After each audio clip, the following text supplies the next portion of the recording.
रोनक. ओहो मिडविकेटच्या दिशेनेच मारला फटका. वन बाउन्स चाललाय सीमारेषा पार. 4 धावांसाठी चौकार. धावसंख्येत वाढ. धावसंख्या सरकली आहे ती म्हणजे दुहेरी आकड्यावरती अर्थातच 11 या आकड्यावरती. फुल टॉस चेंडू आणि या ठिकाणी पाहायचंय फुल टोल वसूल. नक्कीच 6 धावांसाठी या ठिकाणी पाठवून दिलाय चेंडू. धावसंख्येत वाढ. धावसंख्या झाली ती म्हणजे एक षटक अखेरीस 17.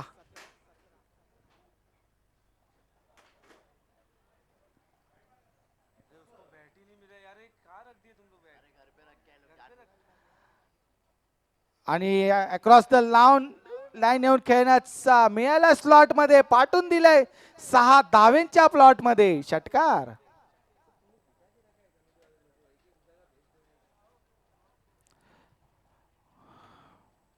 चांगली फलंदाजी म्हणावी लागेल. स्वतः कर्णधार नक्कीच या ठिकाणी चांगली आक्रमकता या ठिकाणी फलंदाजी. हो पुन्हा एकदा अक्रॉस द लाईन येऊन खेळण्याचा प्रयत्न. हुक केलाय आणि 6 धाव्यांसाठी बुक केला. हा येतोय फोर्थ प्रीमियर लीग सीझन 4 चा दमदार षटकार.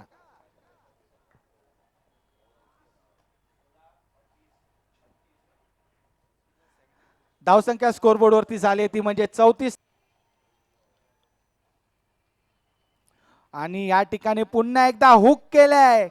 पॉवरफुल 6 धाव्यांसाठी बुक केलंय षटकार. What a batting. असे चेंडू तुम्ही नक्कीच या रौनकच्या अगेन्स्ट टाकू शकत नाही. कारण काय रौनक हुक पूल समोर चांगल्या चारही फटके दिशेने खेळण्यामध्ये माहीर आहेत. त्यामुळे तुम्ही असे या ठिकाणी स्लो रन पद्धतीचे चेंडू ज्यावेळी टाकता त्यावेळी कुठे हो शॉट फुल आणि सक्सेसफुल 6 धावेसाठी षटकार.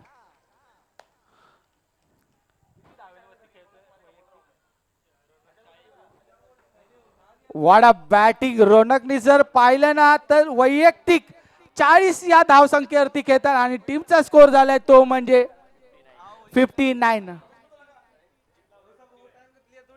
चेंडू आणि 10 धावेची गरज. हो आता मात्र बॅटची आउटसाइड एज आणि थर्ड मॅनच्या दिशेने चाललेला हा चेंडू. लगभग चेंडू क्षेत्ररक्षण आणि चेंडूच्या रेसमध्ये चेंडू जिंकलाय सीमारेषा पार. 4 धाव्यांसाठी 4 चौकार. 9 गेंदों में अब ये 4 रन बदलते हैं. आणि आजच्या दिवस क्षेत्रामधील हो बहुत ही बढ़िया फील्डिंग. पिक्चर अभी बाकी है मेरे दोस्त.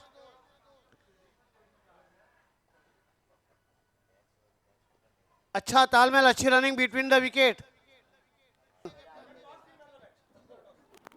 नावे आइलैंड के कैप्टन टॉस के लिए आ जाइए. उनका बेच